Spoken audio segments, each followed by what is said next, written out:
So once again, you are having an organizing meeting. By you, I mean Workers Strike Back, 6 p.m. That is at the University of Washington, Mary Gates Hall, 389. That is tomorrow, which would be September 9th for those of you who watch the clip version of this tomorrow. That would be tonight. Talk a little bit about the future there. Organizing around the Jill Stein campaign. We talked at length about the Jill Stein campaign last time you were on, which was not that long ago.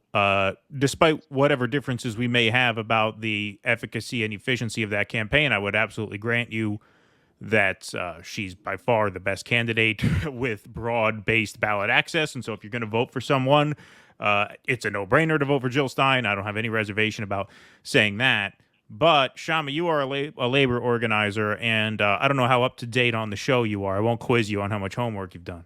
But I have been talking recently much more about the absolute necessity, in my view, of a general strike as the only way forward. Because realistically, one of these two villains, Kamala Harris or Donald Trump, is going to be the president for the next 4 years. And in the, as far as the eye could see, we're going to have opponents and adversaries at the highest ranks of government. And so I think, convincing ourselves we can rally around the right candidate to get the right government in place is probably the wrong way to go long term. I understand this is an election season and, organizing a vote is one thing, and that's fine.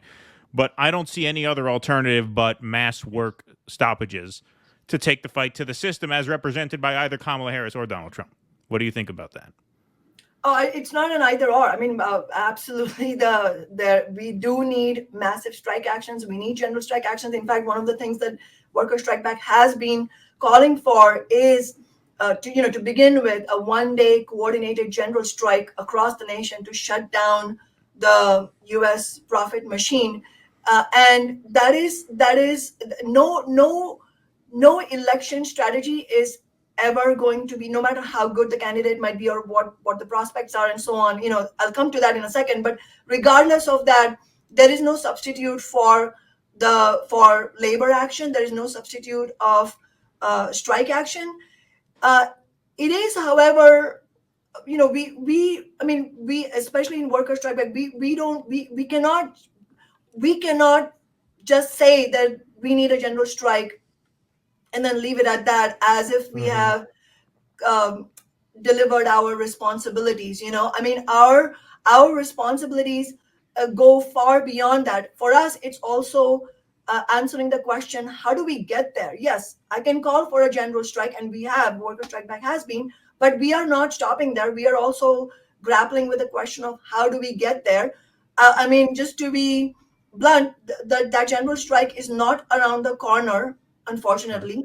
And what is the central, obviously the larger problem, the larger central problem why we are not there yet is the character of the vast majority of the labor leadership, which is mostly, as I've said before on the show, business unionist, meaning they see their overall role as mediators between bosses and workers whose interests are diametrically opposed, as opposed to fighting for their members, which means organizing their members. That's not what most labor leaders do. And even when they do it, for example, in the UAW, they don't actually take it up in the way that we would call for it, like all-out strike and so on. But a central component of that type of business unionist approach is the fact that these same labor leaders, are tied at the hip to the Democratic Party. And because of that, because they base themselves not on working class power, but negotiating with powers that be, that approach of business unionism is not only towards the bosses in contract negotiation or whatever, it's also towards the political powers that be. And that's the Democrats and Republicans, but in reality, it's mostly towards the Democratic Party. Obviously, you have Sean O'Brien going to the Trump rally, and I think we talked about that previously. But in reality, it is because these labor leaders, because they are tied at the hip to the Democratic Party, they are even more opposed to a strike that would put pressure on the Democrats, and not just put pressure, that would expose the Democrats, that would make the Democrats look shameful.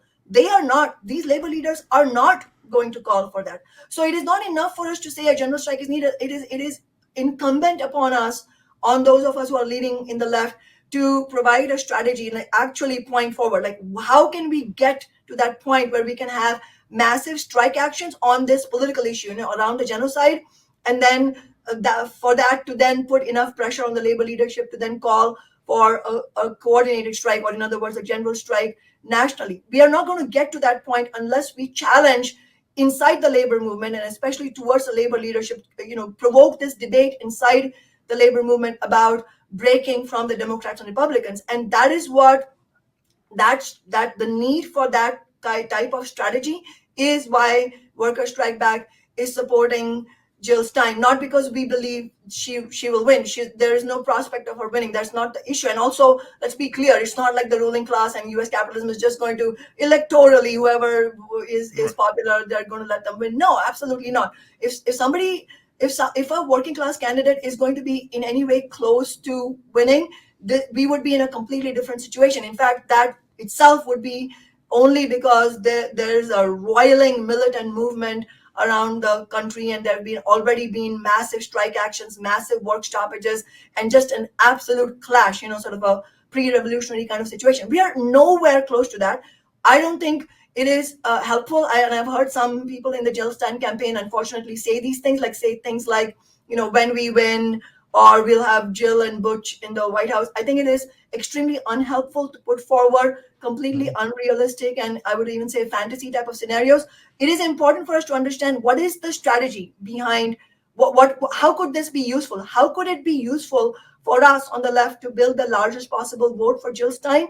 It will be if we are able to concretely break people away from Harris and Trump, but not in an individualized protest kind of way, or an individualized, demoralized kind of way where they don't vote, they don't get organized, they're not mobilized for any action, they're just privately angry about the genocide, angry at Harris, angry at Trump, and then just they stay home. No, bringing all that out into an organized movement is what this is about.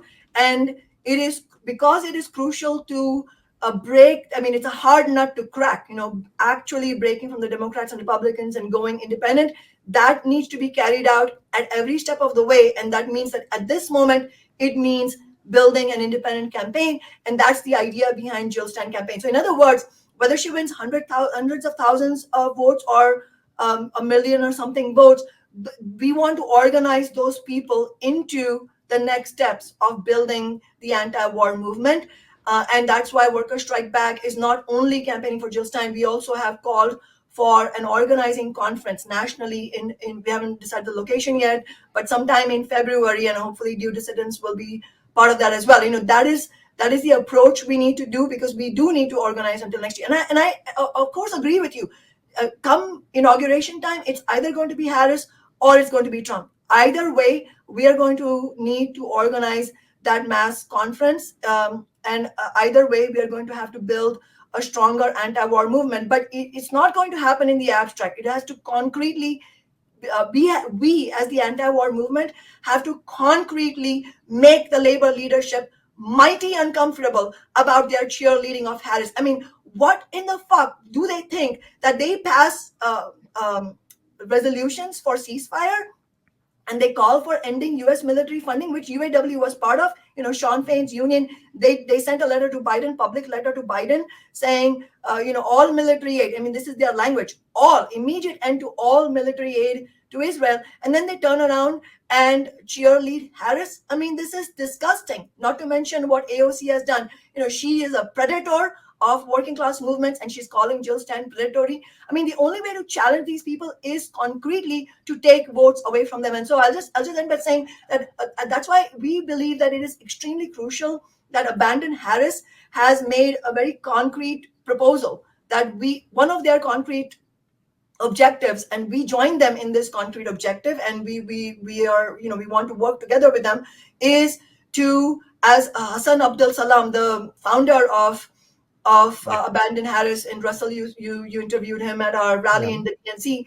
He has specifically said that we need to deny Harris Michigan. So in other words, a concrete objective, that's not the only concrete objective, heading into November 5th. But a concrete objective, very crucial, I would say, perhaps the most crucial, is to defeat Harris in Michigan. Right now, 50% of Arab Americans support Jill Stein. So we have to be realistic again. That will be shrunk a little bit as the election gets closer, because once people get a reality check, they'll sort of bend to just voting for Harris or whatever.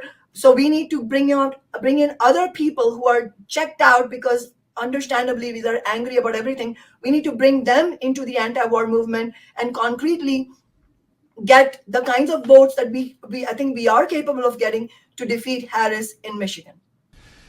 Please clap.